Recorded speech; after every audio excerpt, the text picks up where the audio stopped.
Hello students, मैं मुकेश बिजलवान स्वागत करता हूं आपका अपने YouTube channel MBA education academy पर। फ्रेंड्स, आज की वीडियो में हम डिस्कस करने वाले हैं एक्सक्रीटरी सिस्टम्स। ठीक है, ह्यूमन बींग्स में कौन सा एक्सक्रीटरी ऑर्गन होता है, इसके अलावा अदर एनिमल्स में कौन कौन से इंपॉर्टेंट एक्सक्रीटरी ऑर्गन्स होते हैं, इसके अलावा जो मेजर एक्सक्रीटरी वेस्ट है हमारी बॉडी में वो कौन कौन से होते हैं, हम इन सबको जानने का प्रयास करेंगे इस वीडियो में।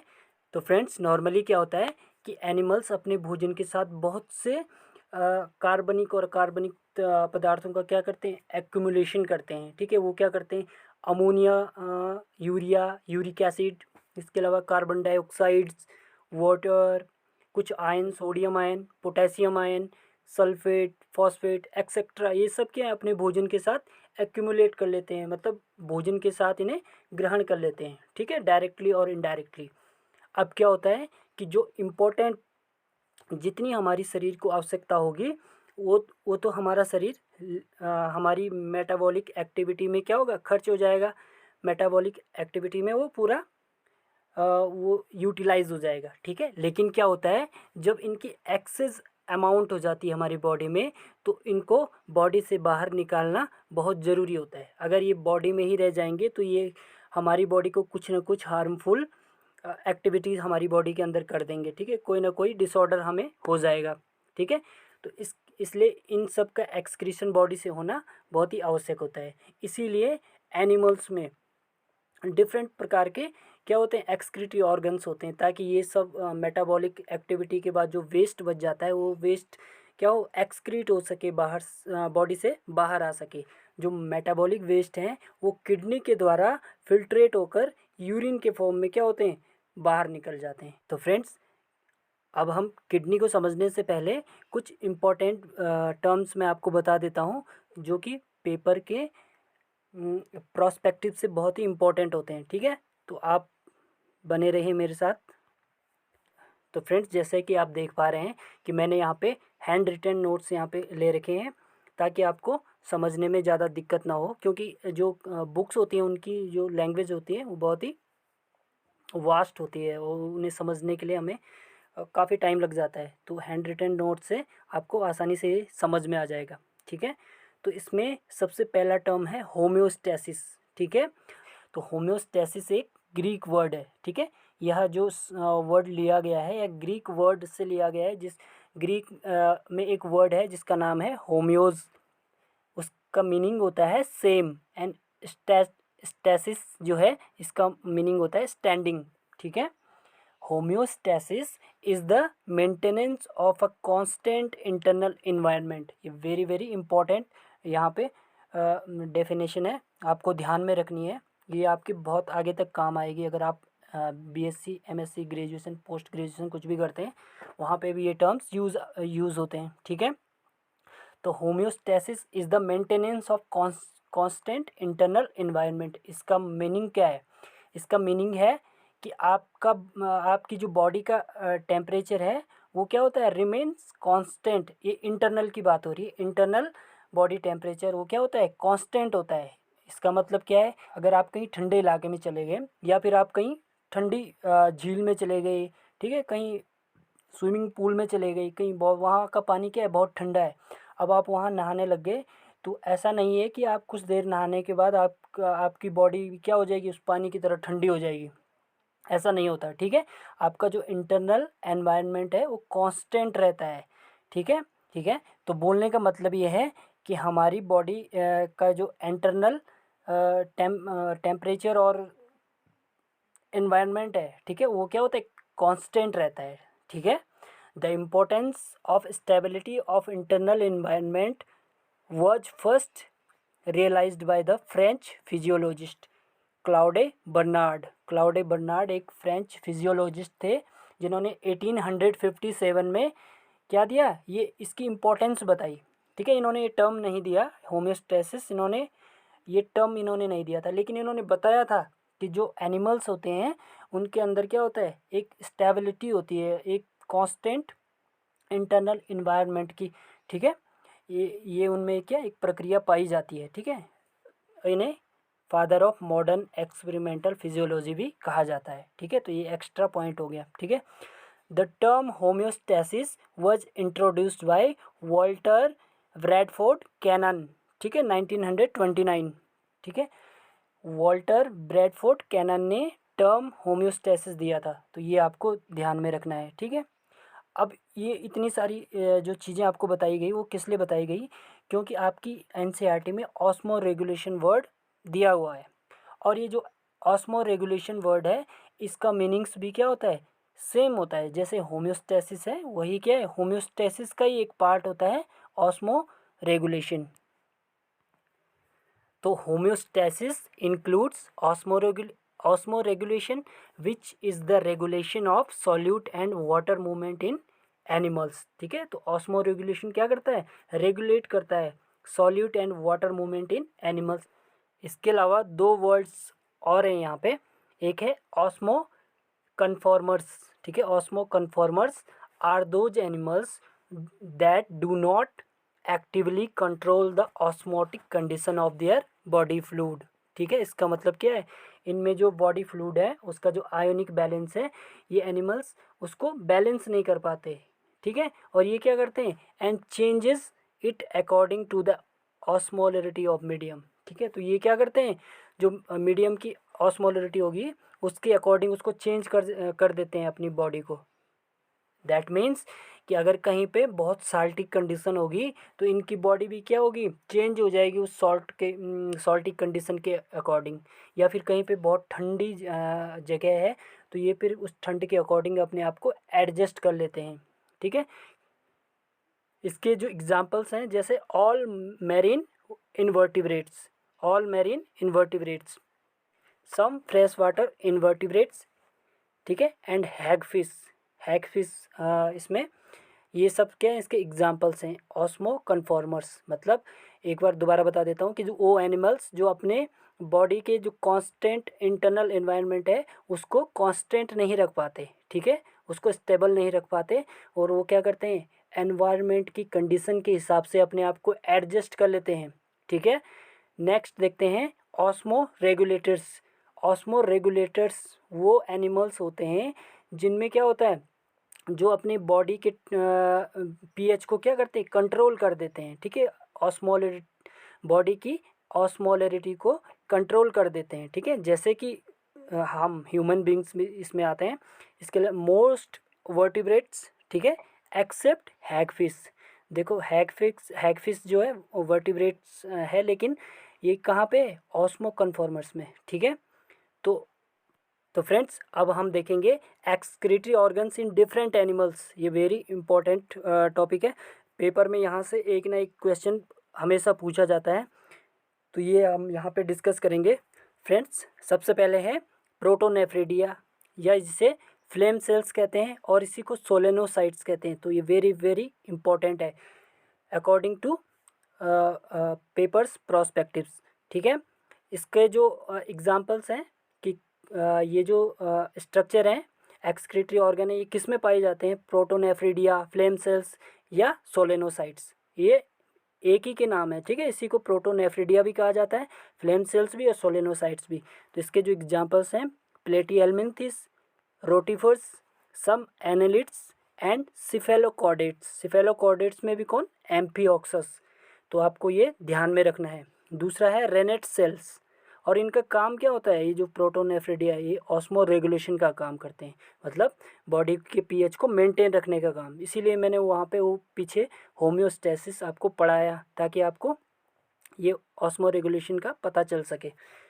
नेक्स्ट है रेनेट सेल। तो रेनेट सेल जो है एक्सक्रीटरी ऑर्गन है एस्केलमिन्थिस, ठीक है, एस्केरिस लुम्ब्रिक्वाइडिस जो होता है आंत में पाया जाता है, ठीक है।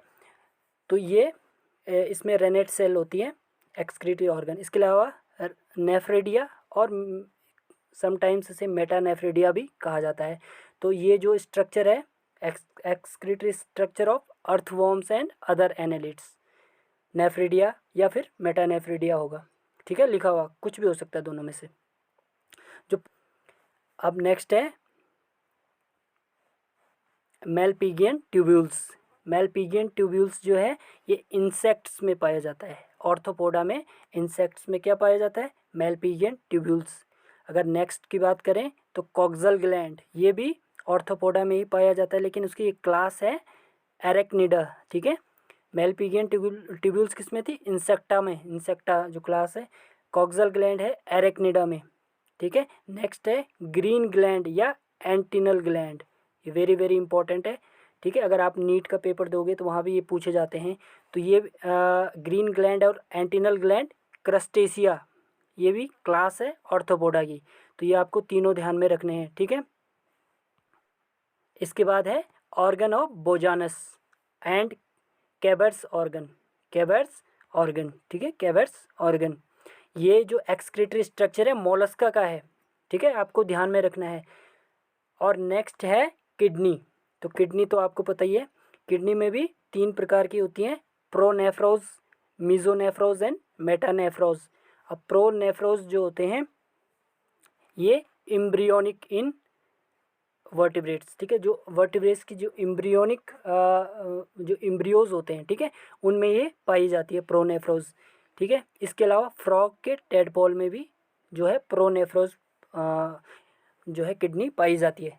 अब नेक्स्ट सेकंड है मीजोनेफ्रोज, ठीक है, मीजोनेफ्रोज।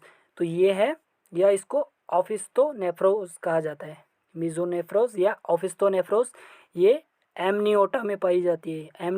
एमनियोटा में कौन कौन से आते हैं? Fishes and amphibians, fishes and amphibians. और नेक्स्ट है आपका मेटानेफ्रोज। तो जो मेटानेफ्रोज होता है वो एमनियोटा में पाए जाते हैं, ठीक है। एमनियोटा में कौन से आते हैं? एमनियोटा में आते हैं आपके रेप्टाइल्स, बर्ड्स एंड मैमल्स, ठीक है। रेप्टाइल्स, बर्ड्स एंड मैमल्स में मेटानेफ्रोज किडनी पाई जाती है।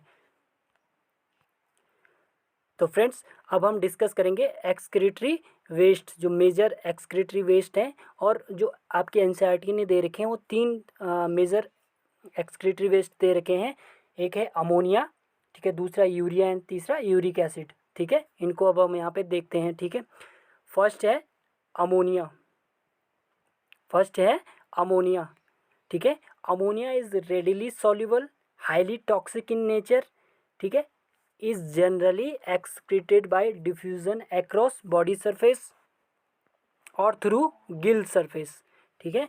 आपको ये ध्यान में रखना होगा कि जो अमोनोटेलिक एनिमल्स, जो एनिमल्स अमोनिया सेक्रेट करते हैं उन्हें क्या कहते हैं? अमोनोटेलिक बोलते हैं उन्हें, ठीक है, अमोनोटेलिक और ऑर्गेनिज्म कहते हैं, ठीक है। लेकिन ये जो अमोनोटेलिक ऑर्गेनिज्म होते हैं ये क्या होते हैं? ये मोस्टली एक्वेटिक होते हैं, क्योंकि अमोनिया को हाई अमाउंट ऑफ वाटर चाहिए होता है फॉर देयर एलिमिनेशन के लिए। अमोनिया को एलिमिनेट करने के लिए बहुत ज़्यादा मात्रा में पानी की आवश्यकता होती है, और ये हाईली टॉक्सिक होता है, ठीक है। अगर ये बॉडी में कुछ देर टिक जाता है तो ये फिर क्या करता है? ये हार्मफुल एक्टिविटी वहाँ से करेगा, बॉडी में कुछ न कुछ लीथल एक्टिविटी करेगा, ठीक है।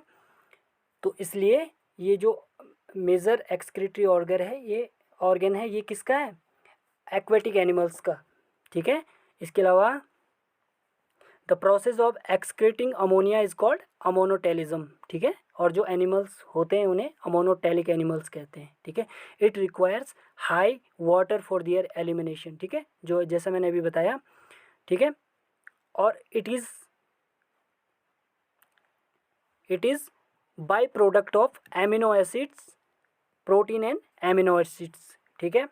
It is the by product of protein and amino acids.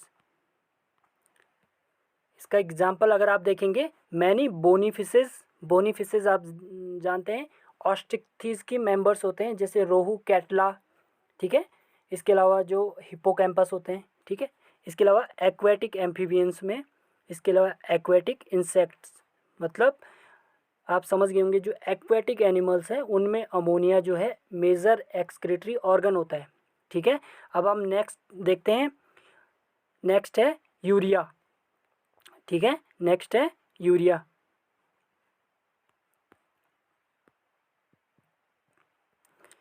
तो जो यूरिया होता है, urea is transported in blood by plasma, ठीक है। तो ये जो यूरिया होता है, आपने अभी ऊपर अमोनिया देखा था, तो अमोनिया जो था वो किससे ट्रांसपोर्ट हो रहा था? जनरल बॉडी सरफेस से, मतलब पूरी बॉडी में कहीं से भी वो क्या है ट्रांसपोर्ट हो जाता है, एक्सक्रीट हो जाता है बॉडी से बाहर। लेकिन जो यूरिया होता है ये क्या होता है बॉडी में ब्लड प्लाज्मा के साथ क्या होता है एक्सक्रीट होता है, ठीक है, ट्रांसपोर्ट होता है। Urea is the by product of amino acids, ठीक है, वो क्या था प्रोटीन एंड अमीनो एसिड्स, ये बाय प्रोडक्ट है एमिनो एसिड्स का। यूरिया इज़, ये वेरी वेरी इंपॉर्टेंट है, यूरिया इज़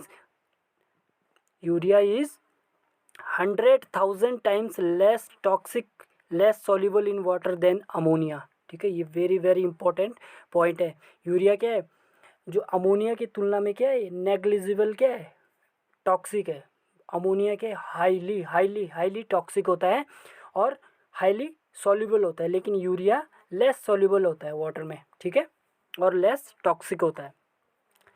बात करें इसके एग्जांपल्स की तो एग्जांपल्स इसमें मैमल्स आ गए including human beings, terrestrial amphibians, ठीक है, इसके अलावा मैरीन फिशेस, कुछ मैरीन फिशेस जैसे शार्क वगैरह, इनमें क्या होता है यूरिया होता है जो इनका एक्सक्रीटरी वेस्ट होता है, ठीक है। इसके अलावा अर्थवॉर्म एंड एक्वेटिक रेप्टाइल्स, ये आपको ध्यान में रखने हैं, ठीक है। नेक्स्ट है यूरिक एसिड, नेक्स्ट हम देखते हैं यूरिक एसिड, या एक्सक्रीटरी प्रोडक्ट है बर्ड्स एंड मैमल्स का। और इसमें क्या होता है ये जो यूरिक एसिड होता है ये जो एक्सक्रीट होता है in the form of pellet और पेस्ट। आपने देखा होगा नॉर्मली कि जहाँ पे अगर आपके अगल बगल कहीं कबूतर वगैरह हैं या आपके घरों के बाहर कहीं चिड़िया वगैरह घूमती रहती हैं तो आपने देखा होगा कि वहाँ पे क्या करती हैं वो वेस्ट जो उनका निकलता है वो पेस्ट के फॉर्म में छोड़ देते हैं कहीं पे भी, ठीक है, तो वो पेस्ट के फॉर्म में होता है, ठीक है। Uric acid can be stored और एक्सक्रीटेड इन क्रिस्टलाइन फॉर्म, तो वही पैलेट्स होगा या फिर पेस्ट के फॉर्म में वो उसको एक्सक्रीट करती हैं, ठीक है। नेक्स्ट है uric acid is produced by purine catabolism and protein metabolism in birds and reptiles.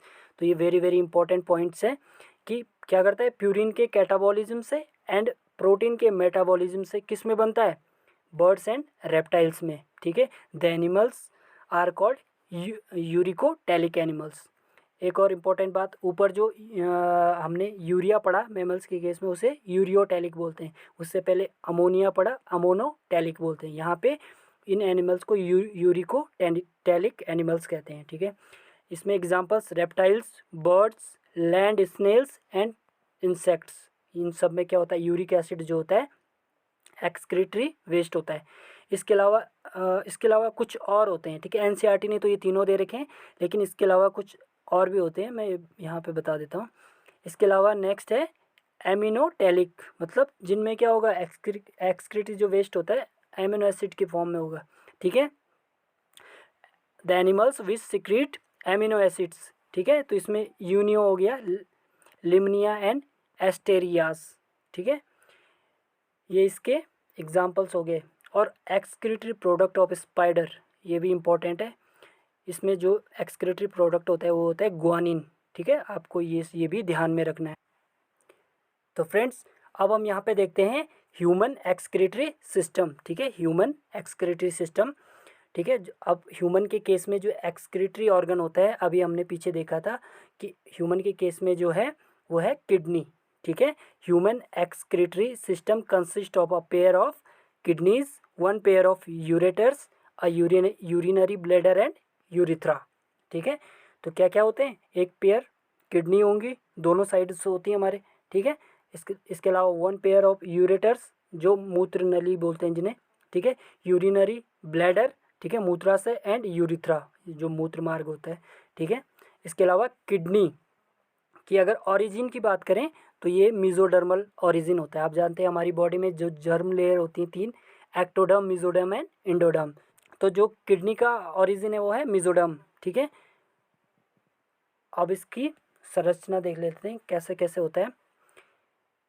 Kidneys are reddish brown bean shaped structure situated between the level of last thoracic, यानी T12 यहाँ पे लिखा हुआ है, and third lumbar vertebra L3, ठीक है, close to the dorsal inner wall of abdominal cavity. ये इसकी पोजीशन है, कहाँ होता है, कहाँ सिचुएटेड होता है, the level of last thoracic and third lumbar vertebra, ठीक है, T12 एंड T3 वर्टिब्रा में close to the dorsal inner wall of abdominal cavity. Abdominal cavity के बिल्कुल close. Kidney is a retroperitoneal organ, ठीक है। Human kidney की बात करें तो यह एक रेट्रोपेरिटोनियल ऑर्गन है। अब इसका मतलब क्या है? Only ventral surface of kidney covered by visceral peritoneum, ठीक है। जो किडनी की केवल क्या वेंट्रल सरफेस, आप जानते हैं बॉडी, हमारी बॉडी क्या होती है, दो पार्ट होते हैं जनरली। जो नीचे वाला चेस्ट वाला पोर्शन होता है इसे हम वेंट्रल कहते हैं, और जो पीछे बैक वाला पोर्शन है इसे हम डॉर्सल कहते हैं, ठीक है। तो जो किडनी होती है वेंट्रल सरफेस ऑफ द ये क्या होती है? Only ventral surface of kidney is covered by visceral peritoneum. तो केवल पेरिटोनियम में कौन सा पार्ट होता है किडनी का? वेंट्रल पार्ट, ठीक है। इसके अलावा अगर लेंथ की बात करें तो इसकी 10 से 12 सेंटीमीटर इसकी लेंथ होती है, विड्थ 5 से 7 सेंटीमीटर एंड वेट 120 टू 170 ग्राम इसका वेट होता है, ठीक है। नेक्स्ट है human kidney is covered by 3 layer, ठीक है। तो इसकी 3 लेयर होती हैं। ये आपको ध्यान में रखना है, ये आपको मिलेगा नहीं कहीं, एनसीईआरटी में भी नहीं गिवन है। तो आउटर जो जो इनर पार्ट होता है किडनी का इसे कहते हैं हम रीनल कैप्सूल। जो मिडिल पार्ट होता है इसे एडिपोज कैप्सूल, और जो आउटर पार्ट होगा इसका इसे कहेंगे रीनल फैसिया, ठीक है। तो ये आपको ध्यान में रखना है। अब हम ये स्ट्रक्चर देख लेते हैं, ठीक है। तो जो ये एनसीईआरटी में गिवन है ह्यूमन यूरिनरी सिस्टम का स्ट्रक्चर, तो आप यहाँ पे देख रहे हैं बीच में जो है यहाँ पे ब्लड वेसल्स आ रही हैं। ये है inferior vena cava. Vena cava आप जानते हैं क्या करती है, ठीक है। इनप्योर ब्लड को हार्ट तक वापस ले जाने का कार्य करेगी।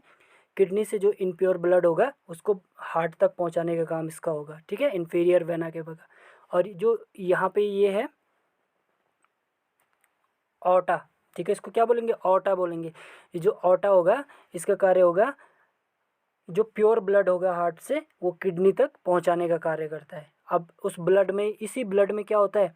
इसी ब्लड में वो मेटाबॉलिक वेस्ट पदार्थ हैं, ठीक है, जिनको क्या होना है? यहाँ पे एक्सक्रीट होना है, ठीक है। तो वो ब्लड के साथ आते हैं। यहाँ पे क्या होगा? किडनी उन्हें छानने का काम करेगी। उसके बाद जो ब्लड बच जाता है वो वेना केवा के थ्रू, वासा रेक्टा के थ्रू वापस हार्ट में चला जाता है, ठीक है। तो ये फंक्शन हम आगे पढ़ेंगे। यूरिन फॉर्मेशन कैसे कैसे होता है वो आगे हम देखेंगे, अगली वीडियो में देखेंगे। यहाँ पे जो सबसे ऊपरी पार्ट यहाँ पे देख रहे हैं आप, ये है एड्रिनल ग्लैंड। आपको पता है कि दोनों किडनी में क्या होता है? एड्रिनल ग्लैंड प्रेजेंट होती है, ठीक है। इसके अलावा ये जो पोर्शन यहाँ पे है ये है रीनल आर्टरी, ठीक है। और जो इसकी इसी के जस्ट नीचे है ये है रीनल वेन, ठीक है, ठीक है। और ये जो पेयर्स ऑफ यूरेटर, मूत्रवाहिनी जिन्हें कहते हैं, ये एक पेयर यूरेटर होता है, एक पेयर किडनी होता है जो हमने अभी पीछे देखा था। इसके अलावा यूरिनरी ब्लैडर, ठीक है, मूत्राशय जिसे कहते हैं, और यूरिथ्रा ये मूत्र मार्ग होता है, ठीक है। तो ये पूरा स्ट्रक्चर है हमारी किडनी का, ठीक है। तो ये पूरा स्ट्रक्चर है हमारी किडनी का, ठीक। तो जो हमारी किडनी होती है ये इंटरनली 2 भागों में विभाजित होती है। एक आउटर पार्ट को कहते हैं कॉर्टेक्स एंड इनर वन को मेडुला, ठीक है। आउटर को बोलते हैं कॉर्टेक्स एंड जो इनर वन है उसे मेडुला, ठीक है। ये हम आगे देखते हैं, ठीक है। तो फ्रेंड्स जो किडनी होती है उसका अगर इंटरनल स्ट्रक्चर देखें तो वो डिवाइड होती है 2 पार्ट्स में, आउटर कॉर्टेक्स में एंड इनर मेडुला में, ठीक है। Each kidney has nearly 1 million complex structure called nephrons. ये नेफ्रॉन की संरचना हम आगे की वीडियो में देखेंगे। तो इसमें क्या होता है? प्रत्येक किडनी में कुछ कॉम्प्लेक्स स्ट्रक्चर्स होते हैं और वो कम से कम कितने? 1 मिलियंस, ठीक है, लगभग 10 लाख के आसपास, ठीक है, which are the functional unit. और नेफ्रॉन क्या होती है? इस जो हमारी किडनी होती है इसकी फंक्शनल यूनिट होती है, ठीक है। ये आपको ध्यान में रखना है, पेपर में पूछा जाता है कि जो किडनी की फंक्शनल यूनिट है उसका नाम क्या है, तो वो है नेफ्रॉन, ठीक है। नेक्स्ट देखते हैं हम नेफ्रॉन में। अब इस जो नेफ्रॉन होता है इसको 2 भागों में बांट सकते हैं, ठीक है। इसको दो भागों में बांट सकते हैं। एक है ग्लोमेरुलस और दूसरा है रीनल ट्यूब्यूल। ठीक है, ग्लोमेरुलस एंड रीनल ट्यूब्यूल्स। ठीक है, अब जो ग्लोमेरुलस होता है ये होता है टफ्ट ऑफ कैपिलरीज, इसमें एफरेंट एंड इफरेंट आर्टेरियल्स आते हैं। और अगर आप रीनल ट्यूब्यूल्स की बात करें तो इसमें बोमेंस capsule, PCT, DCT, loop of Henle and collecting duct ये सब प्रेजेंट होती हैं। तो नेफ्रॉन के टू पार्ट्स हो गए, ग्लोमेरुलस एंड रीनल ट्यूब्यूल्स। तो फ्रेंड्स दो पॉइंट्स यहाँ पे और हैं, एक है मीजोनेफ्रिक किडनी और एक है मेटानेफ्रिक किडनी। तो जो मीजोनेफ्रिक किडनी होती है, इस मीजोनेफ्रिक का मतलब क्या होता है? ठीक है, तो nephron without loop of Henle. ठीक है, nephron without loop of Henle is called mesonephric. ठीक है, वो नेफ्रॉन जिसमें क्या होता है, लूप ऑफ हेनले। ठीक है, लूप ऑफ हेनले जो है यू शेप्ड स्ट्रक्चर होता है नेफ्रॉन में, अभी हम आगे पढ़ेंगे। ये जो यू शेप्ड स्ट्रक्चर है हेनले लूप, ये मीजोनेफ्रिक किडनी में एब्सेंट होता है। ठीक है, जिसके कारण जो कंसंट्रेशन ऑफ यूरिन है वो नहीं हो पाता है यहाँ पे। ठीक है, इसका मतलब यहाँ इसमें जो मीजोनेफ्रिक किडनी है इसमें जो यूरिन होगा वो डाइल्यूट होगा, कंसंट्रेटेड नहीं होगा। लेकिन ह्यूमन बींग्स के केस में क्या होता है, मेटानेफ्रिक किडनी में क्या होता है, nephron with loop of Henle, यहाँ पे लूप ऑफ हेनले प्रेजेंट होता है। ठीक है, लूप ऑफ हेनले प्रेजेंट होता है। Here concentration of urine occurs, urine जो होता है कंसंट्रेटेड होता है। तो ह्यूमन बींग्स के केस में जो यूरिन होता है वो कंसंट्रेटेड होता है। ठीक है, ये आपको ध्यान में रखना है। तो फ्रेंड्स आज की वीडियो में इतना ही। मैं उम्मीद करता हूँ आपको ये चीज़ें समझ में आई हो। आगे की वीडियो में हम डिस्कस करेंगे स्ट्रक्चर ऑफ नेफ्रॉन, नेफ्रॉन के डिफरेंट पार्ट। ठीक है, जो रीनल ट्यूब्यूल्स के डिफरेंट पार्ट हैं। ठीक है, और उनको डिस्कस करेंगे, इनका क्या क्या फंक्शन है ये डिस्कस करेंगे। उसके बाद हम देखेंगे मिक्चुरेशन का प्रोसेस, मूत्र निर्माण का जो यूरिन फॉर्मेशन का जो प्रोसेस है उसे देखेंगे, और उसके बाद काउंटर करेंट मैकेनिज्म में। तो फ्रेंड्स अगर आपको ये वीडियो अच्छा लगा है तो please like, share and subscribe my YouTube channel. Thank you so much.